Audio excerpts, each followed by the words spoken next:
Aquí tenemos una clara información de que el método de aspiración con el aspirador modificado, que tenéis los tutoriales aquí al final, por aquí y por aquí.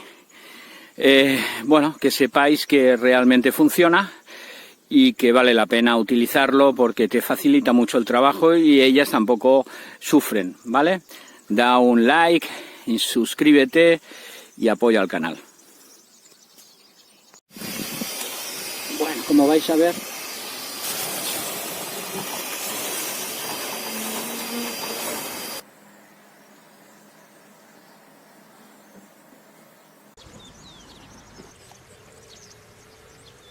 aquí tenemos la barba.